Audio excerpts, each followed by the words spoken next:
이렇게 극복하라.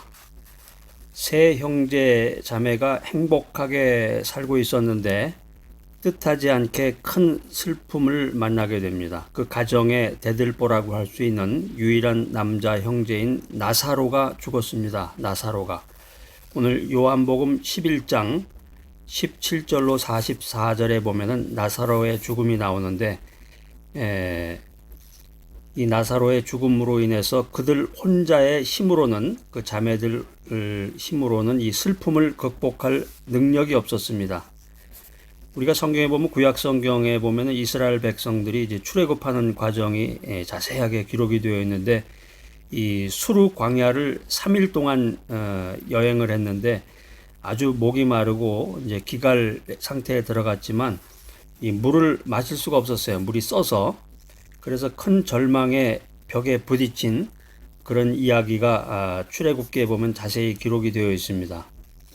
우리의 인생길이 순탄하지 않습니다. 여러분 인생이 어떻습니까? 오늘 여러분 살아가는 인생은 어떻습니까? 갑작스럽게 실직이 되고 사회가 혼란스럽고 또 전염병이 창궐하고, 이게 우리가 이제 살면서 계속해서 그 고민과 걱정과 그 문제에 그 고개를 넘어가야 되는데, 그 문제가 한 개가 해결이 되면 모든 인생 행복한 것이 아니라 걱정 끝 뭐 그런 말 있죠. 그런 게 아니라 문제는 계속해서 나온단 말이에요. 근데 이 문제 해결의 솔루션, 문제 해결의 능력이 없으면 문제를 당할 때마다 어려움에 처하고, 오늘 이제 요한복음 11장 17절 이하에 나오는 그 나사로의 죽음과 같이 큰 슬픔에 잠기게 된다. 우리의 인생길은 순탄하지 않습니다. 문제의 연속입니다. 그때마다 우리는 인간의 한계를 느끼게 되고 절망을 경험하게 됩니다. 하나님 중심의 인생을 살아가고 말씀과 기도로 경건한 삶을 살아가는 거룩한 사람들이 어떻게 이 절망을 극복해 나갈 수 있을 것인가? 이렇게 어려움을 극복하라, 이렇게 절망을 극복하라, 세 가지 엑기스를 준비해서 여러분과 함께 쉐어하고자 합니다. 자, 나눔의 첫 번째는 나사로의 죽음입니다. 죽음이라, 사람이 죽는다, 돌아가셨다. 이 돌아가셨다라는 말이 굉장히 어떻게 보면 철학적인 말이에요. 돌아가셨다. 응? 자기의 그 본고향으로 돌아갔다는 얘기죠. 이 죽음이라고 하는 것은 영원한 이별이다. 그러니까 인간이 체험할 수 있는 그 슬픔 중에서 가장 큰 슬픔이 죽음입니다. 그러니까 요즘은 이제 자기가 집에서 기르던 그 애완견이라든가 그 반려동물이 죽어도 그냥 막 슬퍼서 그 이별을 아쉬워하는데, 이 죽음 중에서 가장 큰 슬픔은 사랑하는 사람의 죽음이다라고 하는 것입니다. 오늘 이 요한복음 11장에 나오는 이 세 자매는 아주 서로가 서로를 사랑하는 그 돈독한 사이였는데, 불행하게도 그때 당시에는 이제 남자들이 유산을 상속했었는데, 이 유산을 상속해야 할 그 유일한 혈육인 이 두 자매의 그 오랍이었던 그 나사로가 죽었다 하는 거죠. 나사로가 죽었다. 그러니까 당시에 이 고대 근동 사회에서의 이 유대인들에게 있어서 이 기업을 잇는다고 하는 것이 굉장히 중요한 일이에요. 굉장히 중요하고, 이 기업을 이을 후손가 없다. 그러니까 남자가 없다. 상속받을 남자가 없다. 이게 굉장히 그 가문의 수치로 생각을 했습니다.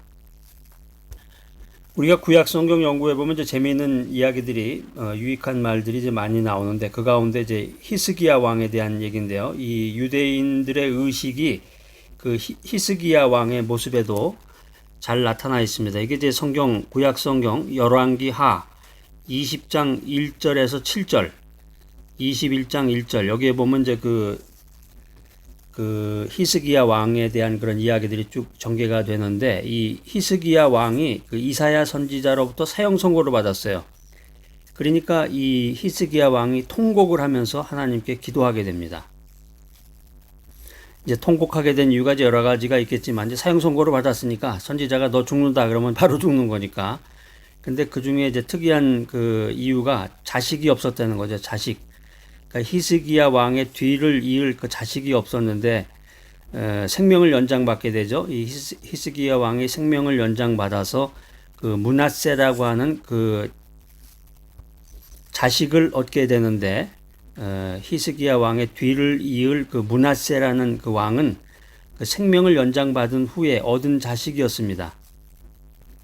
자, 그래서 이제 오늘 이제 요한복음 11장에 나오는 그 이야기, 나사로의 죽음 이야기처럼 그 가문의 그 대가 끊어지는 그 가문의 그 기업을 이어받을 사람이 없다라고 하는 것이 엄청나다는 거죠. 이게 엄청난 슬픔이다, 비극이다, 수치다, 이렇게 생각을 한다는 것입니다. 여기서 우리가 이제 생각해 볼 수 있는 게 이 나사로의 죽음을 인간이 체험할 수 있는 최상의 슬픔, 최상의 절망이라고 하는 것으로 우리가 이해할 수가 있는데, 인간에게는 뜻하지 않게 이런 슬픔과 이런 절망의 순간이 찾아오게 됩니다. 자, 오늘 이 메시지 들으시는 분들 가운데서도 지금 이 순간에 엄청난 생애 처음으로 경험해보는 그런 슬픔이라든가 어마어마한 절망 가운데 빠져있는 분도 아마 계실 거예요. 이 메시지 잘 들으시고 여러분들이 어떻게 그것을 극복해 나갈 것인가, 이겨낼 것인가, 거기에 대한 해답을 여러분이 스스로 찾아보시기 바랍니다. 우리가 인생 살아가면서 뜻하지 않게 엄청난 슬픔과 절망을 맞이할 수가 있습니다. 오늘 이제 나사로의 죽음을 예로 들었는데, 근데 문제는 그런 것들을 어떻게 극복할 수 있느냐 하는 것입니다. 자, 해결 방법으로 이제 예수님께 대한 간구입니다. 요즘에 이제 뉴스 보면은 사람들이 어려움 만날 때 어떻게 이걸 해결하느냐, 이게 이제 서로 이제 모두 다른 형태로 나타나는데, 어떤 사람은 술을 마시죠. 드라마 같은 데 보면은 이제 술을 마셔서 어려움을 해결하는 사람도 있고, 그래서 특별히 이제 가족이 죽었을 때 이제 술 중독에 들어가지고 우울증에 걸려서 이제 죽는 사람도 있는데, 어떤 사람도 점장이 찾아가기도 하죠. 점을 쳐서 자신의 운명을 살펴보기도 하고, 어떤 사람은 이제 우울증에 빠져서 자살하기도 하고, 그래서 요즘에 이제 문제가 그 청소년들이, 나이가 어리고 경험이 부족한 청소년들이 자기에게 닥친 이 환경의 도전을 극복하지 못하고 이 자살하는 거, 이게 정말 사회 문제가 되고 있습니다. 그러니까 청소년뿐만이 아니라 이제 연예인이라든가 뭐 심지어는 정치인들도 사람들의 그 가십이라고 그러죠. 입에 오르는 내용이라든가 심지어는 댓글, 요즘에 이제 댓글이 문제인데 댓글에 자기를 비방하는 내용이라든가 그 오해되는 이야기들, 수치스러운 부분, 그런 것들이 많게 되면 이제 그냥 자살해버린다. 이게 좀 사회적인 큰 문제입니다. 근데 이런 이제 사회 병리 현상이 문명이 발달하면 할수록 더욱더 가속화된다라고 하는 거죠. 영국의 유명한 저명한 철학자였던 이 버틀란트 러셀은 물질 문명과 정신 문명은 반비례한다, 이런 이야기를 했습니다. 사회가 다변화되고 분업화되면 될수록 인간은 더 많은 문제를 안게 된다는 것입니다. 이 절망이라는 한계 상황에 부딪히는 것이 인생이다. 자, 그럼 예수를 잘 믿고 하나님 중심의 인생을 사는 사람에게는 이런 것은 관계가 없겠죠? 아닙니다. 그렇지 않아요. 예수를 잘 믿고 성경 말씀대로 살고 기도하는 사람에게도 이러한 절망은 다가온다라는 거예요. 오늘 이제 요한복음 11장이 그걸 말해주고 있는 거예요. 요한복음 11장에 나오는 그 나사로와 그 두 자매들은 예수님을 따랐던, 예수님으로부터 사랑을 받았던 사람들이란 말이에요. 자, 그렇다면 하나님 중심으로 기도하는 사람들, 성도들은 그런 한계 상황에서 구체적으로 어떤 해결책을 찾을 수가 있을까? 막연한 얘기가 아니라, 추상적인 얘기가 아니라 구체적인 것, 이걸 이제 성경에서 구체적인 해결책을 알려주고 있는데, 아주 그래서 이 성경이라고 하는 것은 정말 명소 중에 명소요. 정말 하나님의 말씀이요, 진리라는 거죠. 그게 뭐냐? 그게 뭡니까?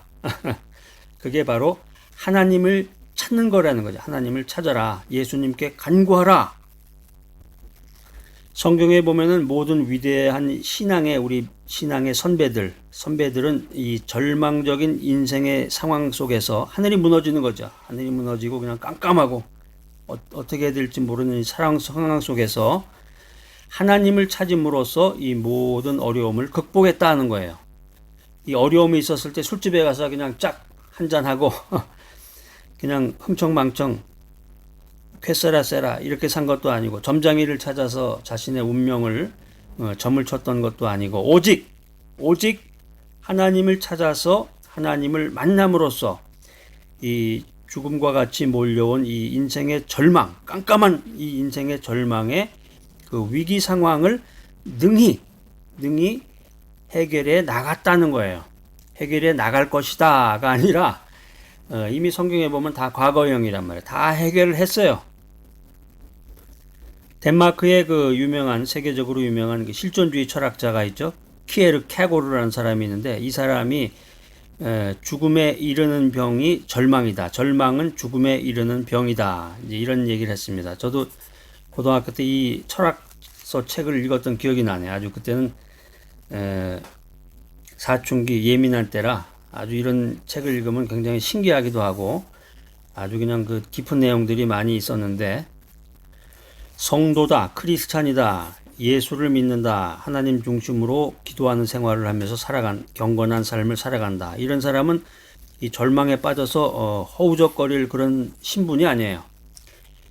그 사람의 속에는 성도의 마음 속에는, 크리스찬의 마음 속에는, 하나님 중심으로 인생을 살아가는 사람에게는 이 그리스도의 생명이 있단 말이에요. 생명, 라이프. 그리스도의 생명이 있다. 그래서 믿음으로 그 절망을 뛰어넘는 이 도약을 할 수 있다는 거야. 도약을 할 수 있다. 점프. 뛰어넘는단 말이에요. 그거를. 이 점프, 뛰어넘고 넘는 이 도약이라고 하는 것이 바로 뭐냐? 이게 하나님을 찾는 거죠. 하나님을 찾아라. 구약 성경의 이사야서 55장 6절에 보면은 이 북쪽의 이스라엘 백성이 아수르의 포로가 되고 남쪽 유다도 그 아수르의 위협을 받고 있을 때 이사야 선지자가 백성들에게 여호와를 찾으라. 오늘 너를 구원할 여호와를 찾으라.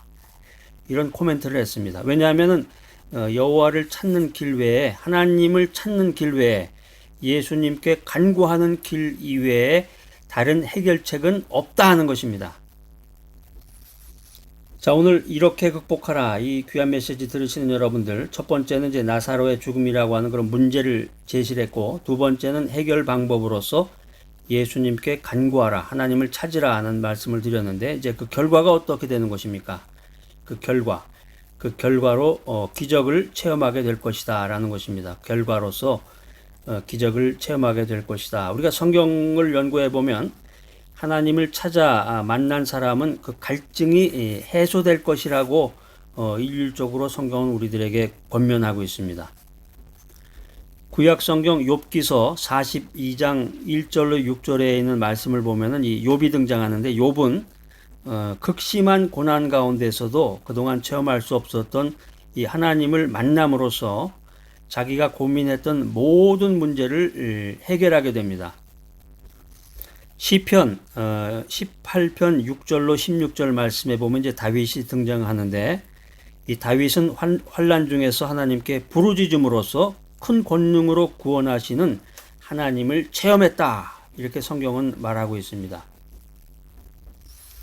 또 구약 성경에 등장하는 위대한 인물, 위대한 지도자 모세는 장인 이드로의 양을 치면서 별다른 의미 없이 광야 생활을 40년 동안 했습니다. 그런데 모세가 이스라엘의 최고 지도자로 존경받는 인물이 될 수 있었던 그 이벤트, 특별한 사건은 무엇이냐? 그게 바로 호렙산에서 하나님을 만난 이후였다는 거예요. 하나님을 만난 이후다. 신약으로 넘어와서 이제 누가복음 18장 35절로 43절에 보면 예수님이 이제 그 여리고를 지나가실 때였는데, 예수님이 여리고를 지나가실 때 길가에 앉아있던 그 거지 소경, 구걸하던 소경이 예수님께서 지나가신다는 소리를 듣고 예수님을 간절히 찾아서 만났습니다. 그래서 그 만남의 결과가 어떻게 됐습니까? 그 거지 소경은 자기 인생의 가장 큰 소원이 성취되는 기적을 체험했다는 거죠. 여러분들이 오늘 이 메시지를 듣는 이 순간에 거지 소경과 같이 앞이 한 치 앞도 볼 수 없는 깜깜한 그런 인생길에 고난을 겪고 계시다고 하면은 예수님을 만남으로써 그 거지 소경이 여리고를 지나가시던 예수님을 만난 것처럼 만남을 통해서 기적을 체험하는 여러분이 되시기를 바랍니다. 자, 본문에 나오는 그 나사로의 두 자매 이름이 누군가요? 이게 이름 두 개 되지 못하는 사람은 이 성경 기초 실력이 좀 부족한 건데, 이제 서운해하지 마시고 실망하지 마시고 열심히 좀 공부를 하시기 바랍니다. 성경 연구를 좀 하셔서 두 사람이 이제 마르다와 마리아인데, 이 정도는 이제 상식이죠. 이전 상식이 부족한 사람은 이제 연구를 하면 돼요. 오늘부터 이제 연구해서 여러분 이미 아셨잖아. 나사로, 마르다, 마리아 이렇게 세 형제자매가 정말 오손도손 살고 있다가 오늘 나사로가 죽으면서 이제 이렇게 극복하라 이 메시지가 시작이 됐는데, 결국에 가서 그 나사로도 이제 죽음에서 부활하게 되고, 그 요한복음상에서 엄청난 그 기적의 체험을 하는 그런 메시지가 우리들에게 전달이 되고 있습니다. 이 요한복음의 말씀에 나오는 이 마르다와 마리아, 예수님을 찾아 구원을 요청했단 말이에요. 주여, 주여, 우리의 사랑하는 나사로가 죽었습니다. 살려주세요. 예수님을 찾아 구원을 요청했을 때 그들의 절망과 마르다 마리아의 그 슬픔이 해결이 됐다는 거예요. 해결이 됐다. 이 나사로가 이제 부활을 하게 되는데 죽었다가 살아났단 말이에요. 이 나사로의 부활은 단순한 기적이 아니라 예수님께서 하나님의 아들이심을 증거한 거라고. 예수님이 하나님의 아들이신 것을 증거한 사건이다. 하나님이 그의 자녀와 함께 하신다는 이 임마누엘의 증거다라고 하는 것입니다. 하나님이 그의 자녀와 항상 함께 하신다. 그러니까 여러분들이 하나님 중심의 인생을 살고 기도하고 말씀을 연구하면은 항상 always 항상 하나님이 나와 함께 하신다. 이런 자신감을 가져야 된단 말이에요. 이런 믿음을 가져야 된다는 것입니다.